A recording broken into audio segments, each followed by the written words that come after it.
Welcome to another episode of Follow the Brand TV.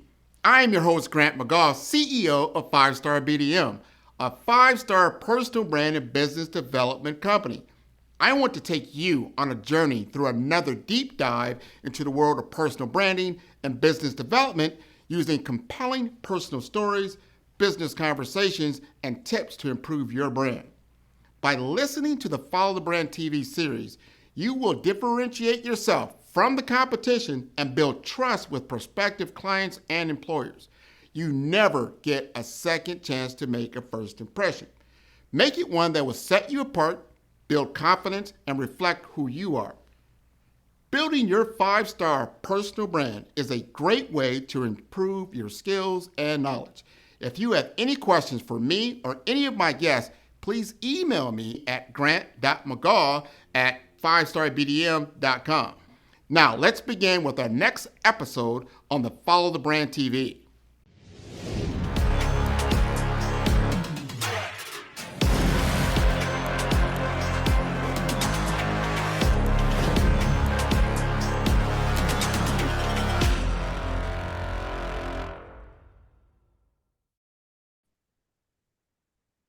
Welcome, everybody, to the Follow Brand TV series. Now, we've got this series going on with a lot of athletes who've been out on the field, who've been under the bright lights, who've actually played the game at a very, very high level. We've got this series going on because we want people to understand what it's like on the other side of the ball, to be an athlete when you're growing into that role, even in the high school world, college world, the pro world, and then what happens afterward. A lot of times we get a lot of misperceptions of what happens. What are these players doing in with their time after sports? And there's a lot of different stories. We want to focus in on those stories. So today we got TJ with us today. TJ, man, me and TJ have been hooking up here lately, going back and forth, trying to get it right. And he is really, really hyped to get this story going because he understands that the story that he's going to tell about his life is going to impact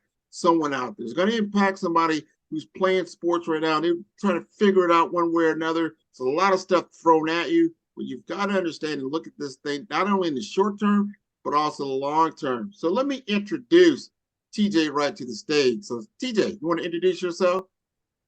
Yeah, sure. I'm TJ Wright, Beaumont, Texas, born in Beaumont, Texas. Went to the Ohio University. Played for the Cincinnati Bengals, currently the CEO of Horizon Hover and the University of Los Angeles. Listen, it just right off the tongue, like bam, bam, bam. This is who I am. This is what I do. We are going to back this up just a little bit, because I always get interested. I played some football when I was younger, but I never got past, high school, right? That was my stopping. That was probably the last time I put on the pads. I want people to understand what it's like in Texas, because Texas, they had, these different TV series talking about Friday Night Lights. I mean, Texas is a gigantic state, a lot of things going on. Walk us through what it's like. What's the football atmosphere at the high school level in Texas? At the high school level was super competitive. It's one of the places where the community gets behind the teams. So as I moved around the country, I didn't know that, everywhere the whole city don't come out, but it's one of those places where the whole city don't come out to to watch you play. See what you got going on. You can build a name for yourself, get recognition. That hometown recognition is just as good as that college or that pro recognition. It's a place where legends are made, right? You can bring them to the promised land. You know what I mean? You'll build a name and be able to live off that forever. But it's an experience that I can't really describe, and like no other. Especially my situation, we have a show band. So our school is like a mini Southern or a mini Grambling. So it's like Friday Night Lights plus that experience. So it was just something that's super special. And like I said, it would definitely be super competitive. Not to keep reiterating that, but for example, you got multiple people running 4-3s, multiple people running 4-4s, some 4-2s in there, all the size, you know what I mean? You got all this stuff going on. And a lot of people in positions been said since they're in like the 6th or 7th grade. So that's what I mean. It's super competitive. Man, you tell me 4-2s, 4-3s, those are, that's fast. Yeah. So that's NFL speed, when you're talking about something like that. Did that help you? So when you competed in Beaumont, when you were about to compete at the next level, did you already have your confidence? Yeah, so I think what happened was, it was already in a situation where you like, man, it's gonna really be really crazy when I get to college. And it was another level, but you also was like, nah, I can compete. It was just certain little things. So I think we averaged maybe 20,000 fans in college. We played in front of 18,000 in high school. So it's just little stuff like that. So I went to a mid-major. So our home stadium was 20,000, 22,000. It was averaging about 18. Like I said, just a different speed. I tried to get multiple teammates to come up there once I saw that. Actually, one of my teammates did end up coming, but I felt like about 4 or 5 of our starters could have stepped in and played at Ohio just like myself. So that's what I mean about as far as getting ready. The coaching, one of our coaches on staff that got me up there was actually from Beaumont. So you already understood the culture and the atmosphere and the way that we pushed down there. It's just you're able to step in. There's no new surprises. I think the biggest surprise in college was just basically how important it is to be on time and these like small things. But as far as the football side, it was able to step right in due to what I experienced in Texas. Yeah, did you start playing football like when you were like little league, like sixth grade? Did you grow up with a football in your hands? I mean, did you start seeing your talents come out? Yes, so I mean, just going back to the hometown thing, it's a place where everybody gonna play football. We used to play pickup football, like people play pickup basketball. So it's more you already establish your name outside of the school, and you get recruited to the school from first your neighborhood, then your neighborhood goes to like a Pop Warner Pal or some type of YMCA situation, and then from the YMCA, coaches get a herd of you. You go to middle school, build a name in middle school, then you know what I'm saying, you get recruited to a high school. So I started off in the street. We used to play. People have different names for it. I think the most common name is Killer Man, where you throw the ball up and you try to juke like 30 people. So we started off with that. We played pickup, sideline tackle, where it's touching the street, tackling the grass. You know what I mean? You lose points if you're playing out in the street. You got to come to this Oh, I grass. know that real well. I'm telling you, when I was growing up, we would play that pickup football, right? We picked teams like I lived on 40th Street. We would play the other team on the other side. They were 40th Avenue, there's 39th Street. We had kids all the same age, right? So everybody is in that same world, So when we come to play, we used to have actually tournaments and Super Yeah, Bowls, yeah. and like that. You know what I'm talking about? No, we did the same thing. We had a season, and then whatever season was on TV, we played that season in the neighborhood. You know what I mean? But football, yeah, we had a whole season, like you said, tournaments.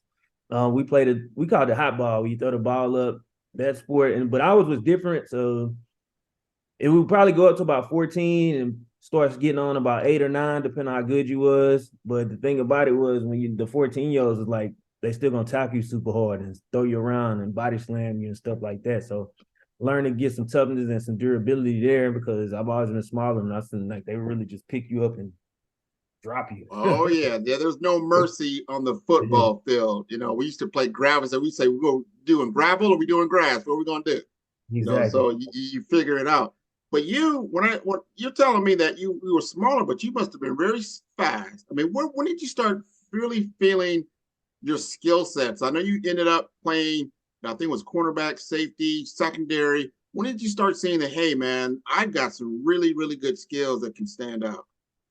I mean, it started back then when I was 5, 6, or 7 playing. Like I said, we was playing with 14-year-olds. The whole thing about me was that they would always tell me I had heart because I was more durable. It wasn't about being necessarily fast. Any of these things, my different gift in football is I process information fast, right? So I always took to the IQ side. I have natural just movement and I recognize patterns and different things like that. But back then, played offense. I was a receiver. I catch everything. So, you don't necessarily have to be fast to be good at football. I just used to catch everything and you couldn't knock me out. So nothing could stop me. You know what I mean? You And that's you how had told me something like that. I asked you this before. You're talking about in football, like when you first of all you said, "Man, I really listened to the coaches, and I would study the game, and I knew like when I was if you were playing man to man or you were playing zone, you already had what you were going to do in your mind. You already knew that the receiver only had where to go, so many steps. Walk us through that. So it's called situational football, having a football IQ. So every player is his own situation. Example would be 3rd and 3, and you don't see any running backs. They call 10 personnel. Oh, I mean, yeah, no backs, no tight ends. So it's just a quarterback there. Not worrying about the personnel. But anyway, it's an empty backfield. It's a short distance. It's highly likely going to be what they call three-step, meaning they're going to run a slant, right? In big situations, people go to their best player and they run basic plays. Like no matter what level of football it is in tight situations, basic play is going to be dive left, dive right, slant, fade route. So these are all the things I'm already thinking are I'm 5'11". If somebody's 6'5", just show up on my side, we already know he's probably gonna run a fade route. So I'm making adjustments there. You know what I'm saying? If the super fast dude just show up on your side, you gotta think, all right, they got Tyreek Hill over here, what's going on? And that's kind of what I'm saying. What I do is I try to process as much information before the play starts. And then after that, we race into a spot. And the faster I know where the spot is, the more I can react and play that. Obviously, you're not always right in football, especially on defense. You play the percentages, but when you play the percentages, you increase your chances. I mean, if it's a 66% chance they're gonna run this play, you go at the 66% chance and you adjust to that. So that's what I mean by what I'm doing. I'm looking at who's on my side, how many receivers they have on their side. So many. A rule in offense is no two people can be in the same spot. So when you got multiple people on your side, when one person does one thing, then it automatically means somebody else must be doing something else. Or the offense knows we doing. Another example would be cover two. Your receiver takes what's called a must release. He's widening you going outside. Historically, commonly, they bring in a tight end across on the drag. So as you widen, you going towards the sideline to try to adjust on the receiver who's purposely going outside. You know to automatically get your vision back inside because somebody's probably coming across. That's what I mean. That's how I play in football. So it's a whole bunch of if-then principles. And No, just that sounds very, first of all, that's intelligent football, what you just said there. So you leveraging not just size, not just speed, but IQ. Just understanding the game, understanding what you can do. Obviously, it got because you just said you got I can't even imagine 18,000 people watching you play football in high school. That just we had some called Soul Bowl. It was 24,000 at the Soul Bowl the first time. So we had two schools that was kind of based on the HBCU culture. So we had this battle of bands. The first time we met it was called a Soul Bowl. 24,000 people there. And there's a little more pressure in high school because you know all these people too. So that's where the pressure comes in because, I mean, you know what I mean? It's the real, it's your barber. It's the person that work at the grocery store. It's everybody knows you or knows of you to these degrees of separation, or you know them from being older than you. So it's a little more pressure because the higher up you go, you don't really know these people. You know what I mean? Yeah. You playing for them, you feel the city or you feel that you represent the campus. But it's not the same way in high school where you like been building relationships for 12 years, and then you go play for these people. So tell me, all right, so you're in high school, you're doing well, you get recruited. Did you have a goal? What was your plan when you went to college? Well, I mean, my plan of going to college, try to go to the pros. So, I mean, just from the high school and little kid ignorance perspective, as you get older, you start to realize what you're really saying. But the goal has always been to go to the pros. I originally was in love with basketball, so I thought I was going to the NBA. I ended up having some situations. Like, I ended up getting, kicked off the basketball team, and that's kind of what pushed me to really go deeper into the football. Yeah, the whole basketball situation in high school just didn't work out. So I ended up going to the NFL. But yeah, when I stepped on campus, it was just a business decision who could push me closer to the pros and getting the playing time. And, you know, on the visit, everybody tell you you're going to start. So I was reacting to all that stuff that they tell you on the visit. But yeah, the plan was sports first. And I chose Ohio because they had a journalism program. At first, I wasn't going to play sports. I wanted to be a journalist. So they had Slam Magazine, which is a hip-hop oriented magazine, sports at that time. So I was really interested in that, like some type of interweaving of journalism, hip hop, and street culture. It's kind of what I wanted to do. So I chose Ohio University. Well, you chose well. And as you got into it, you started the things start to change. You start to say, okay, where am I going to sit at? And start thinking through things like, all right, I'm gonna go out to the pros. I'm definitely gonna make a team. I'm gonna do what I'm gonna do. But are you thinking longer term? You're thinking like, all right, I need to get this degree. I need to be able to utilize all what's been given to me so far as a platform, whether it was football, whether it's education. You start thinking like, what is going to be my long-term goal? Not at the beginning, I wouldn't say that. Like I said, I went to a school that was kind of based on the HBCU, so I kind of had a culture shock when I got to Ohio. So it was a complete opposite demographic. So I was just kind of struggling in that environment, to be honest. You know what I mean? Especially as a black urbanized person, you know, when you go to different environments, it's hard to tell the difference between a young kid that's just influenced by hip hop and somebody that's an actual thug. So we kind of get miscategorized, and a lot of different challenges happen in that environment. And so I was trying to get out of there. I was trying to transfer out. My dad just refused to let me transfer, as well as the coaches. You know, they told me they wasn't going to sign my release.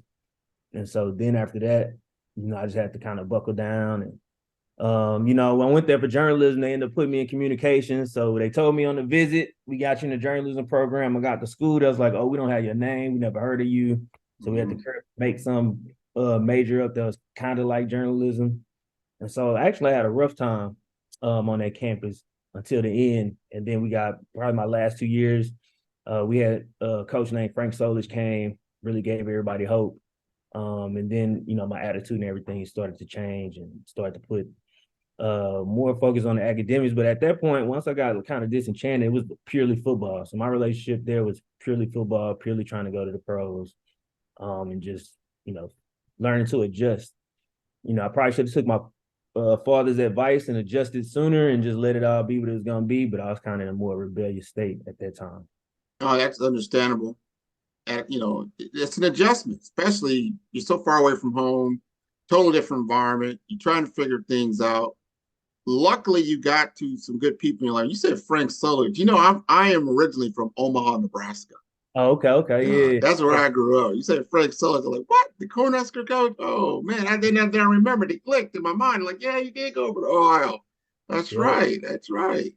He's changed everything. They've been winning and going to bowls ever since. So, I mean, you know, the coaches who recruited us, he took that class, none of his recruits, and took him to a bowl game. So there's no disrespect to the coaches. They put the whole team together. But I think with all the situations that was going on, having somebody like that who had won a national championship, we was a mid-major program.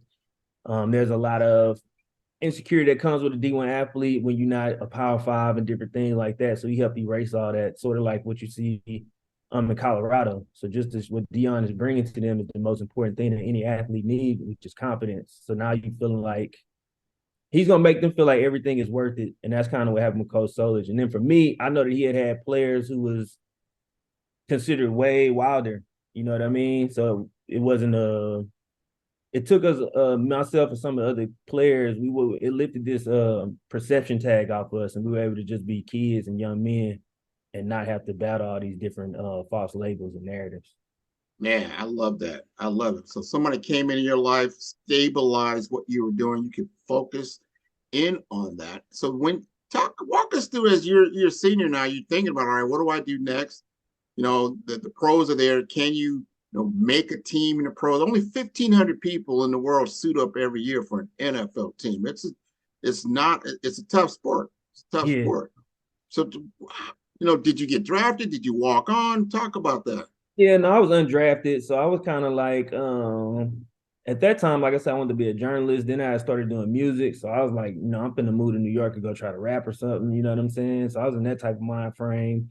Uh, I got in trouble for something like putting my back flap out or something. So I had a rap group in college, and we had put our logo. I printed a logo and I put it on my back flap or something. And then I got called into the office and I was told, one of the coaches like, "You're not in the NFL yet." And that's all I remember him saying. I remember like, "What you mean yet? Y'all been the pros been talking about me or something?" You know what I'm saying? That's when I got wind of it. That moment when he was like going off on me, but he said those key words like yet. And I was like, okay. And then, you know, scouts started showing up to practice. Like I said, our whole culture changed. So then, you know, you start having real scouts there. You start seeing the logo on the side of on their shirt, and you just start going the best you can. End up going to Bengals. So that meant a regional scout was doing something on his job. You know what I mean? Scouting in the region. And that's kind of how I got picked up, was undrafted free agent. So at first I was like not trying to go. Got a couple calls from different teams. I was like, you know, I'm not gonna play football. And then I committed to the other teams that came. So I was really supposed to be on the Chiefs. So the Chiefs, I was gonna play with them. Then Coach Lewis called, well, the Bengals called, and I was like, no, I'm going to the Chiefs. And then Coach Marvin Lewis got on the phone and just was like, look, man, this is what we got. This is the situation we got for you. I've talked to like 15 people said they're going to the Chiefs. We got people who use up I think you only get so many years to be on practice squad. So he basically was in so many words saying, if you come in here and you handle your business, at the very least, you're going to be on practice squad, but at least you're in the NFL. So it just seemed like one of the higher chances. Good situation. Yeah. Yeah. And tell me, so Cincinnati Bengals, what year was that? I mean, who were you going up against as receivers in the Bengals? I guess the stars would have been Chad Johnson, TJ Houshmandzadeh,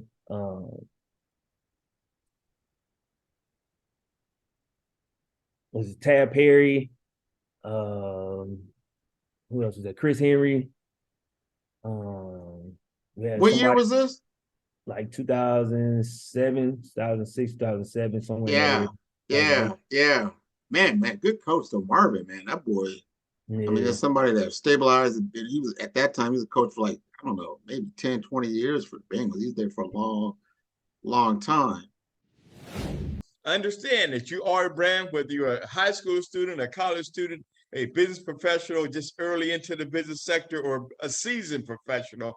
You have to manage what's out there about you, and you have to be positioned and understand that it's important that you shape your story, that you position yourself to win.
STAR BDM, Brand Development Masters, is a professional consulting and advisory group keenly focused on business development services for the small to mid-sized business and entrepreneurs.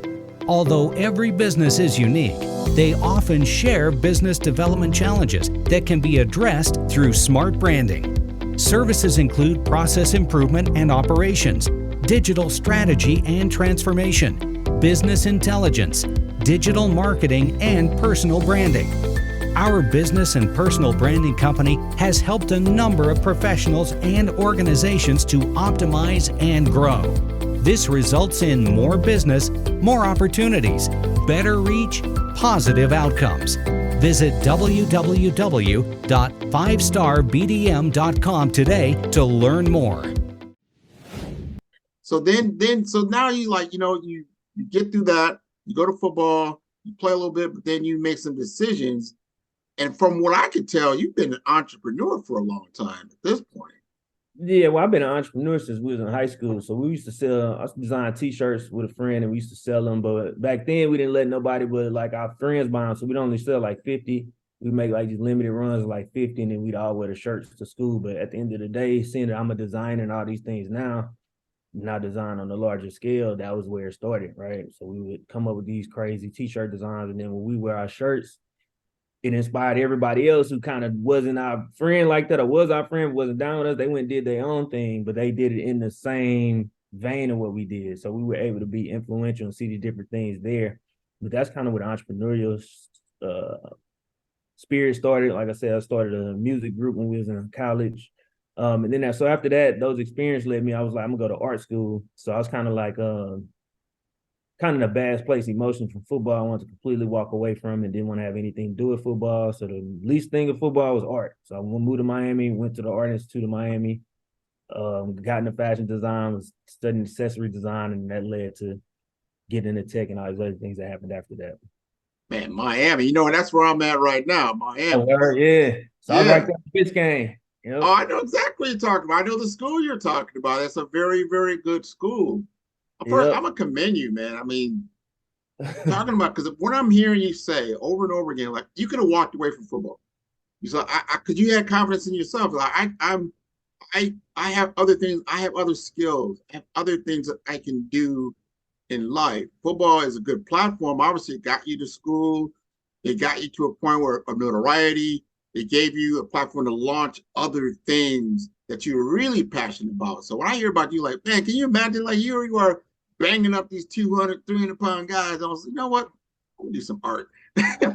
Yeah, I mean, because I'd already been an artist. So I mean, when we was doing the music thing, I was taking it the most serious, and I was looking at the art side of hip hop. So I was really into the, like, I think somebody I was looking at trying to be more like was more like Kanye West, who is basically bringing the art, or he illuminated the artistic side of hip hop and not just the glamorization of the things that are the byproducts of poverty, right? So it was the whole art thing in there, and I was doing that, like I said, since high school. And being undersized, I never go out and people like, oh, you play football. I always had to try to convince people I played football. So it was like football, outside of actually being on the field, didn't really bring me fulfillment. I always had a real life, and I had to have a real life because everything I got outside of football is based on my personality, on my talents. And my mom was always big on academics. I had to convince her to support me as a football player. So I had a different just experience, right? So at first it was more like, I don't really want you, playing football because of the stigmas. Then when I was going to play, she was like, you got to play quarterback because I don't want people to think you dumb. So I started off as a quarterback, but I hated it. You know what I mean? And so I was always encouraged to develop, myself and be more well-rounded. And like I said, I played every sport. I played 4 sports in high school. I was made varsity in baseball in the 9th grade. So I just knew something was going to work out, but I really wanted, like I said, I thought basketball is what I went to the school for, what I wanted. And so that's kind of how this whole thing morphed, because football just it just kept happening. Yeah, that was a path forward for you. Still, you did it. No regrets there. I love your desire and your passion around the arts, man. So now you're out in LA right now? Yeah, I am. Talk to me about your current business. What's that all about? So I have 2 ventures that I'm passionately pushing forward right now. We have Horizon Hover, where we're making hover bikes and hover cars.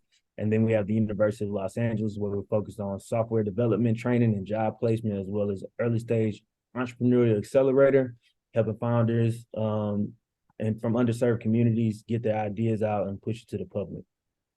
Oh man, you just hit my heart right there. So that sounds like some STEM programs to me. When he just said, did you hear what he just said? He talked about hover bikes and hover cars. I mean, that man, that's some Jetson stuff right there, right? Yeah. So you telling me that's happening? You can actually get something that's going to levitate off the ground? Yeah. So we're about 3/4 done. We definitely got something up flying around. So the technology definitely exists. We're getting everything right to finalize this prototype, and we'll be putting a small select group of people that we're gonna let see it, and at some point in the near future we'll allow the public in. But yeah, we're definitely working hard behind the scenes, and it's been a long time coming. So follow the Brand TV broadcast host, Grant McGaugh, as he visits with top executives and entrepreneurs to find out their secrets of success with their personal brand. Follow the Brand TV broadcast host as he focuses on brand development to build better relationships, bring value to your business, relationships, and career. You will enjoy listening to each episode that is tailored to speak to you directly. If you're looking for this type of clarity in terms of building your brand, you have tuned into the right station. Each episode will help you to shape a conversation in the 5-Star BDM network of 20,000 professionals and become a springboard for your corporate engagement and business opportunities. Each guest will frame their story in the areas of personal branding, business development, career development, financial empowerment, and technology innovation. Grant McGaugh explains why he is the CEO and owner of his own professional career. Grant is an accomplished business leader and entrepreneur who wants to give back to individuals to grow their personal brand strategy. Tune in as he weaves his story about new possibilities, while to you exceed expectations. If you love storytelling, this show will make for fun. Mission Possible with Nubia Media by 5-Star BDM. Our mission is to engage engineers, mentors, and other educational resources to enhance our students. Transform with hands-on education that inspires. Create new STEM career paths. Learn cutting-edge science experiences. Lead with a passion for science and math.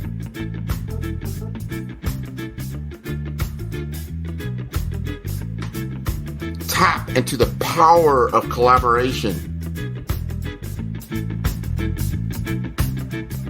Explore innovations in STEM learning and teaching by promoting the exchange of ideas among mentors and educators across professions and disciplines.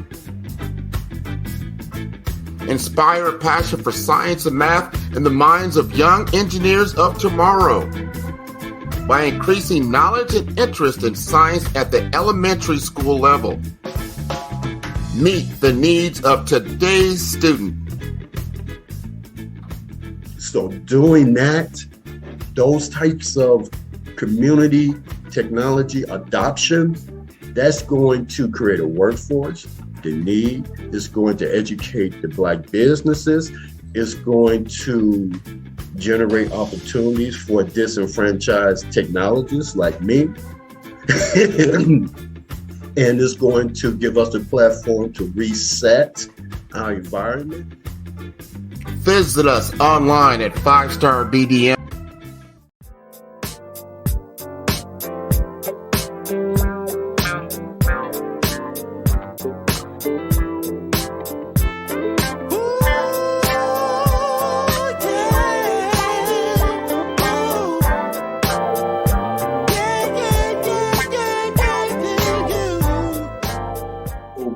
I always tell people I've never had a profession or a field. I've had a mission. And the reason I say that is that healthcare just is a vehicle to achieve my life mission. It is not who I have allegiance to. My allegiance is to all those people who are like my family, who for no reason but circumstance are good-natured individuals, loving, compassionate individuals who, for the absence of a possible opportunity, one different chance, one additional person to believe in them could be in the seat that I'm sitting in right now.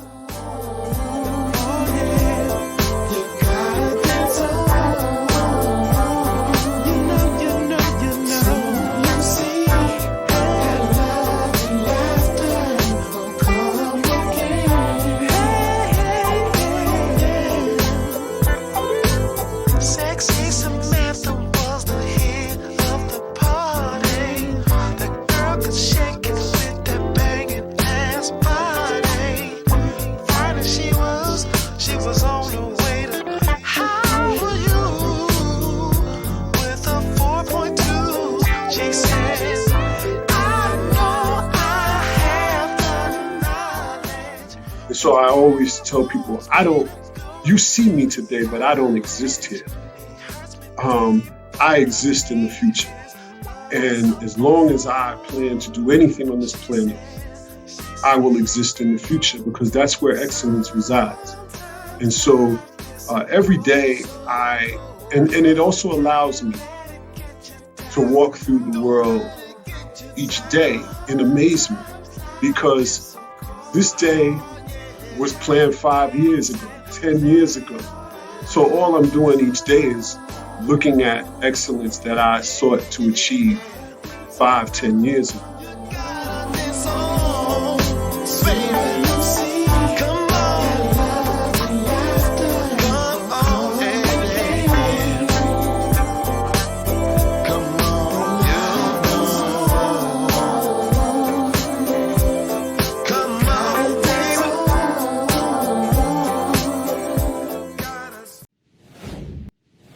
Now, I always said I want this new generation, this next generation. I want you to change the world.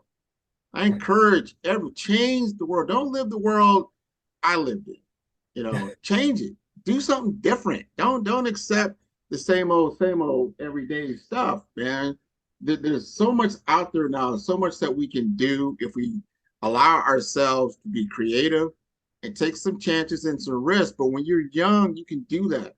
You can do some things that you probably wouldn't think about. Oh, well, somebody's not going to encourage you to do that.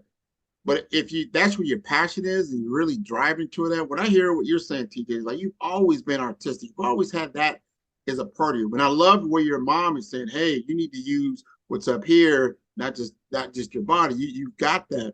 And you were able to merge them both together, but you knew when to let certain things go and go into the world. Another thing I like what you said, and I think it's very, very important for us to truly understand. You get profiled as a young Black male.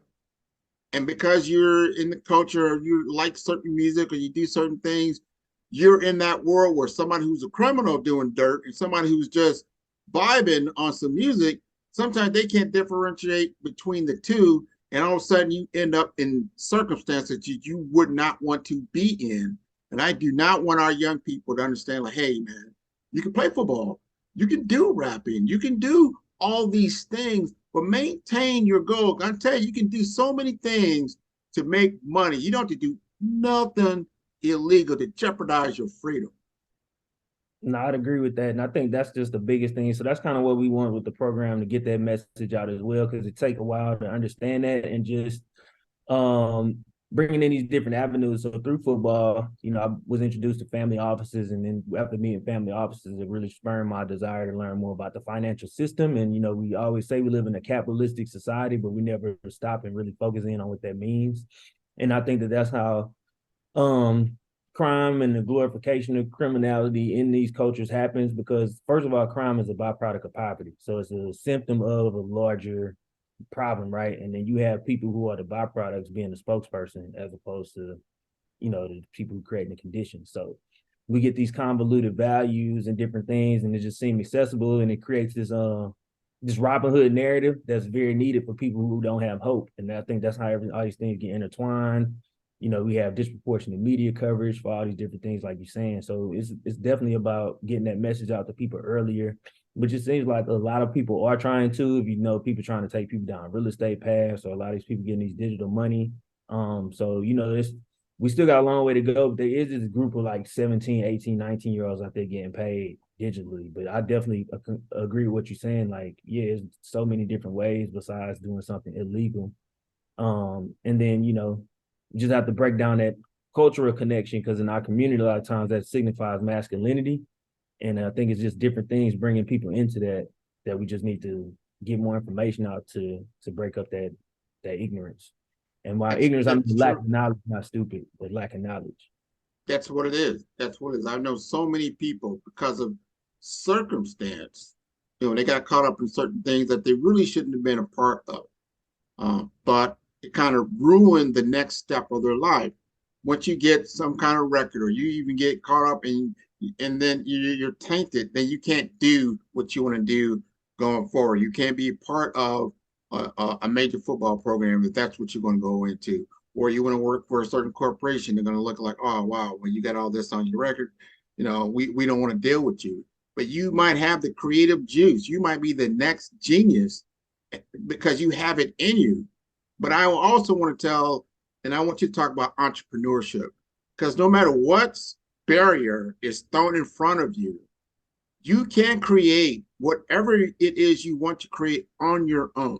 Whether you have by circumstances ended up with some type of felony, or some kind of misdemeanor or something that precludes you from working in traditional corporate America, you can always go and open a business for yourself, be able to create for yourself. And before you know it, you're actually hiring these same people that told you you couldn't work there.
Know your worth and your value, right? And take pride in that, you know, everything that you are is valuable, no matter what you may be presented with, no matter what the outside world may try and tell you.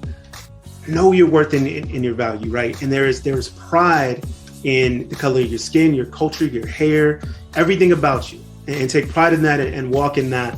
Because I think the biggest thing when we start to shift the way we see ourselves and project that out, it just starts to change the way you see things that are happening in front of you.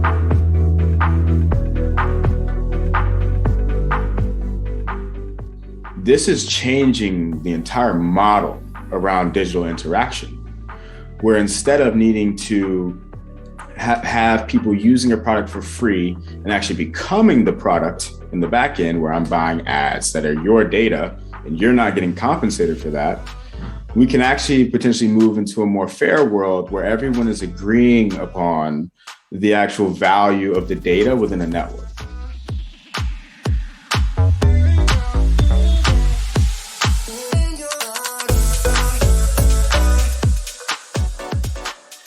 This is all open source technology, and it's been around for over a decade now.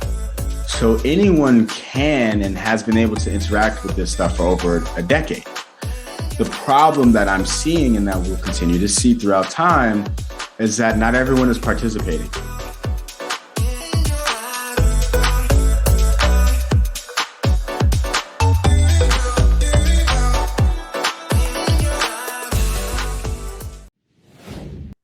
No, that's super true. You know, that I've always heard with entrepreneurship, you either born into it or you're forced into it. So, you know, entrepreneur can be made, and that's the definite thing. And, you know, we got something that no generation really had, which was the internet. and we got it right in our palm at all times. We got the smartphone, right? In our community, specifically African American, I think we got like 96% smartphone ownership, and mainly iPhones. So with that being said, we really can really help ourselves and do for ourselves and really start that process. And the thing about entrepreneurship, though, is you can't really hop into it. You do need something. That's why we have this program. It is better if you have some type of form of training, because what happens is, let's say is you have a level 10 opportunity, but your knowledge is at level 6. Once you get to level 6, you're gonna realize you left those 4 levels on the table.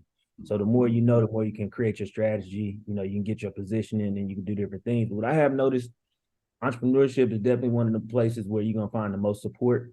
You got more people pushing you to a good direction. Things like no really push you to a yes. It's very encouraging, unlike the things that we seem like we always want to do, which myself included, which is rap, play football. Remember, basketball is only like 435 of those dudes, right? So Yeah. it's a whole bunch of NBA talent that's overseas or just gave up, raising a family and all these different things.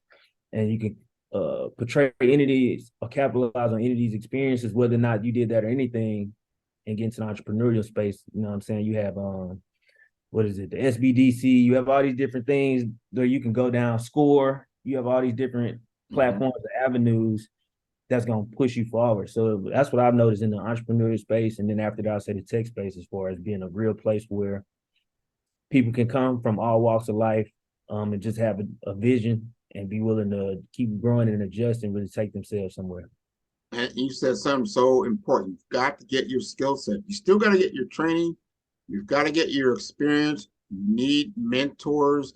You need to know who has walked down that road before you start walking down that road, and take some cues so you can be successful.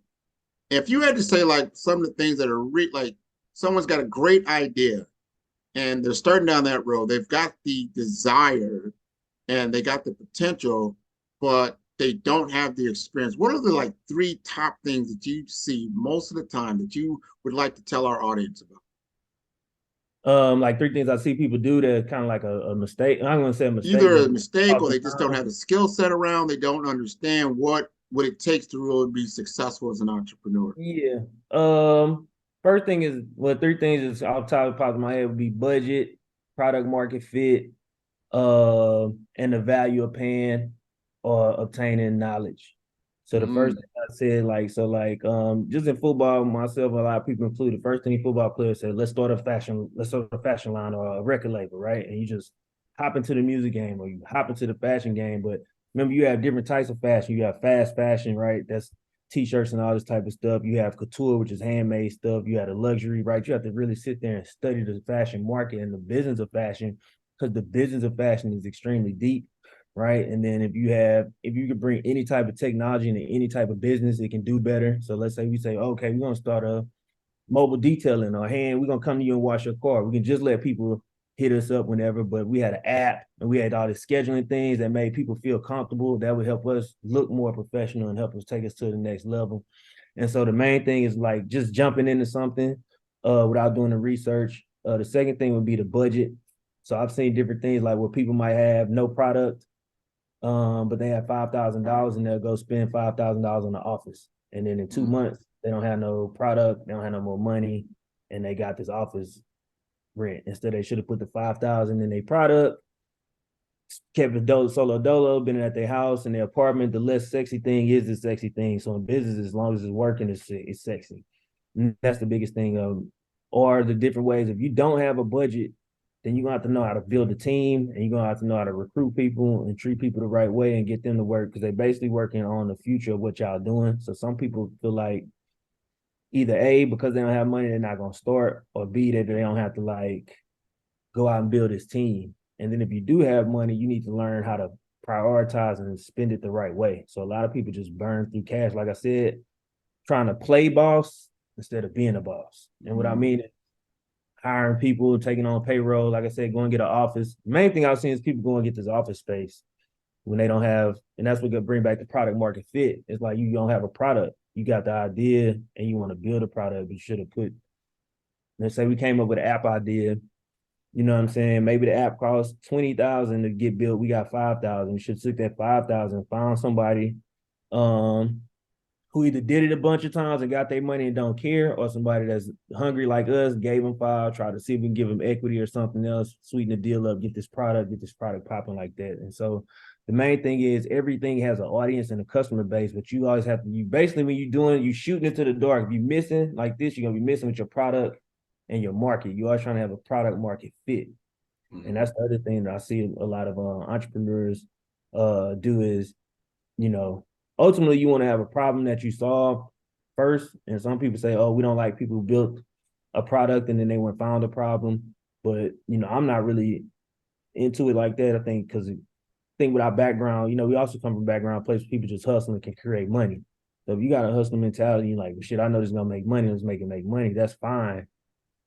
But you have to do the work. And the work is finding out your audience, your market, where they are, how they are, who they are, and all these different things, and then getting that product in front of them. So, you know what I mean? It's like you can't sell, you know, vegan food to people who only want to eat meat, right? You don't go to the barbecue fest with your vegan idea, things like that. And that's what some people do. They'll buy a $2,000 booth at the meat contest, and they got a vegan solution where they should have been at Whole Foods or somewhere else and got influencers and did all these different things.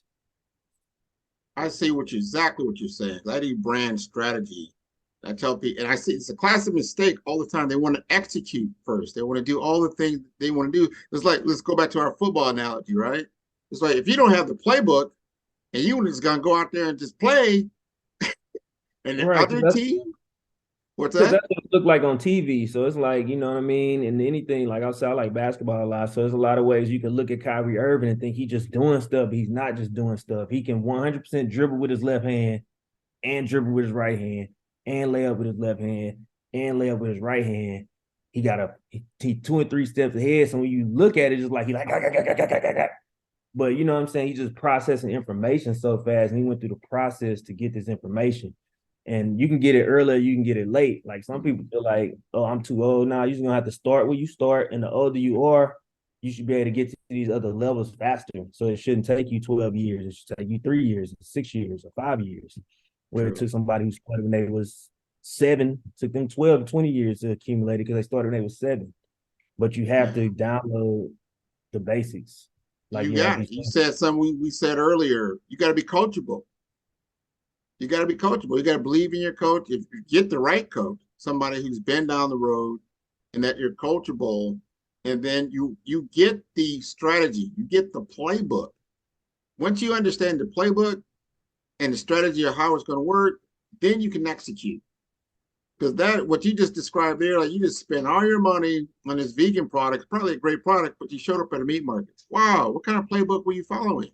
You know, so, or you did not have a playbook. And I see that all the time. People get started like, wow, I got a great idea. And then you immediately start building out a website. And you start building out all these things like,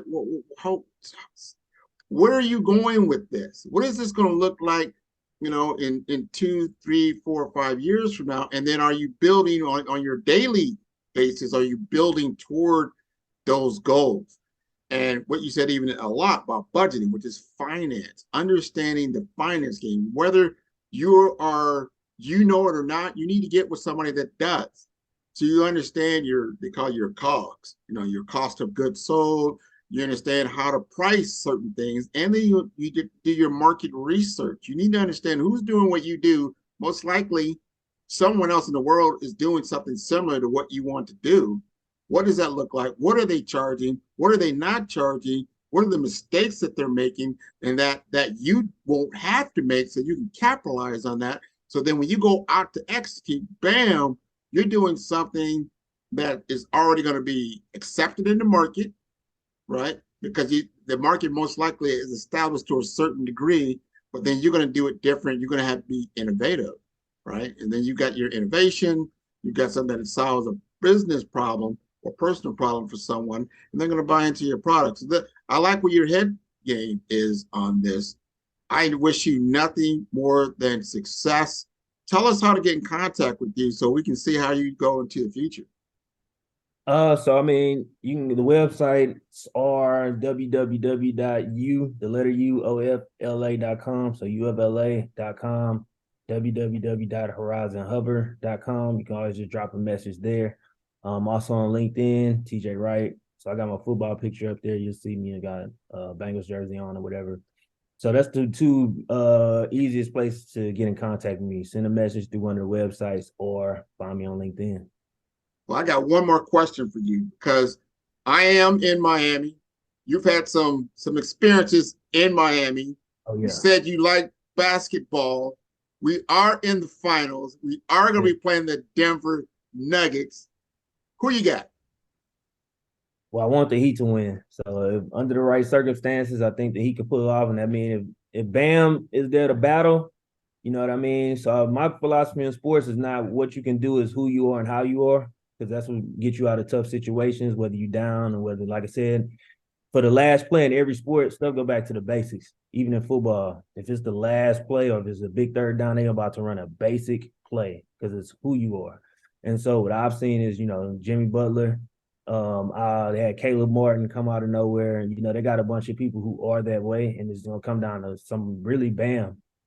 If Bam Adebayo is just gonna battle, sacrifice his points or whatever, and just battle Jokic on the defensive end and be that intimidating force, they can pull it off. And I mean, I kind of want them to pull it off because I just like their grit. No disrespect to Utah. I like Jamal Murray for the same reasons. He's a very gritty player who plays with his heart. But I want the Heat to pull it off. I want the Heat to pull it off, and I like your reasons. I have the same reasons. I believe that they're the blue collar team. No one's expecting them to win, but nobody expected them to beat the Bucks. Nobody they would battle with the Knicks, but they totally didn't expect us to beat Boston. Yeah. But then they forget just because we showed up in the 8th seed, you're like, look, we in the 4-year span that Butler has been there, we've been to the finals already, right? We've been to the Eastern Conference Finals, I think 2 of the last 3 years, and now we're in the finals this year. We're not brand new to this. Denver's brand new to this. We are not. We are built because of the grit, the bench, the drive. You got Spo, who's got rings. You got Patrick Riley. He's got rings. So it's not sexy, man. It's the big girl that's gonna treat you right. Everybody wants the good-looking girl that's gonna dog them out. That's right. That's right. You better go get that one that's gonna be there with you, that ride or die. That's what's up. Exactly. So I mean, that's what it is. It's just not really sexy, but I mean, winning, like I said, with business, winning is sexy. So Jimmy Butler, I feel like these are people that the average person should get behind. Jimmy Butler is not an average player, but it's just showing you that you can just bring heart into things where other players, I think, is intimidating. Even Jokic, he's just highly skilled, right? Yeah. So it's gonna be hard to somebody that's just highly skilled. But you never know. Like Caleb Martin, he's undrafted. He's coming into his own. He's a young guy. You look at Vincent. These guys are young guys, but they're coming into their own. They're giving the opportunities, and they're executing. So obviously, their strategy and their game plan was on point. Somebody believed in them enough to give them a jersey and put them on the squad. There's only 15 people on that squad. They don't just give it to anybody. Exactly. I mean, well, I just showed that they got a culture that doesn't have hierarchy. So some sports, they do the hierarchy, like, all the so-called good guys, y'all go over there. The rest of y'all just over here. And the superstar, like, hey, man, what you need? You need something? I got you what you need. And the rest of them, like, what you doing up in here? You know what I mean? So it just goes to show. And I mean, that's what it is. They let them build their confidence, like you said. And that's why I like them as a team. It just, then like you said, they've been here before, so they shouldn't get overwhelmed by the media things. If they come out and fight, I'm expecting them to fight. So you can fight. You can lose, but you better fight. You're going to have to win. That's the thing I said. I'm talking about Denver. I said, Denver's going to have to win this series. It's not going to be given to them. They're going to have to get out there. The Heat could have folded. I'm going to tell you the character of the Heat. You win 3 straight. You come home. You lose a nail biter. Less than 2 seconds on the clock. You lose. You got a game 7 in the team that beat you that went to the finals last year in their house, and you beat them by 20 points. That's Heat basketball. Yeah, show how they just more gritty. I really think that the two superstars from the Celtics, I think that they're amazing stars. I just think that they haven't had to dig in. So hopefully this loss will make them dig in and, show some emotion. It's good to be even keeled, but I think you have to have an even keel response to a loss or a win, not even keeled during the actual action. And I think that's I'm always watching how people are. So if you notice, I'm always speaking on people's demeanors, people's approach, these different things. And just going back, because Boston didn't show no fight. And I feel like, potentially you can do that to Denver, but not necessarily stars, but I think they role players or they so-called role players, the other three starters, not Murray and Jokic, I think that they can be taken out if you just attack them and see how they respond. Yeah, get them out there. Yeah, get you off your spot. Let's get them off their spot and see what you really got. This is a different game. Yep. Yeah. So this has been wonderful. TJ, thank you for being on the Follow the Brand TV series. This is great. I can't wait. I can't wait for your family, your mom, everybody back in Beaumont. Whoa, man. I'm going to a game in Beaumont. That sounds like the place to be.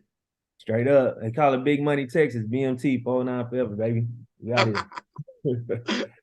All right, man. You take care of yourself. Thank you. Bye-bye. Tune in for our next show or click on our website at www.5starbdm/followthebrandtv. Thank you.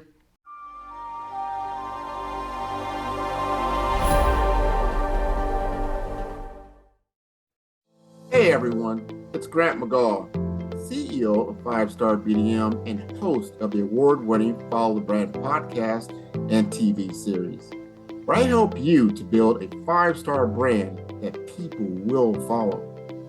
My genius is personal brand development through intelligent communication and helping you achieve your business and career goals. I am a requested speaker on digital technology and brand development issues. I want to work with you to increase the value of your current opportunities while attracting new ones. Every one of you is unique, and we all share challenges that can be addressed through smart branding. As a super connector, I work with you as an executive coach to guide you along the complicated business and career development road, providing the enhancement tools and information you need to succeed. Together, I will help you succeed in today's challenging business climate. I will evaluate and measure your progress. Best of all, I am right alongside you every step of the way. Build the brand called you. Genius.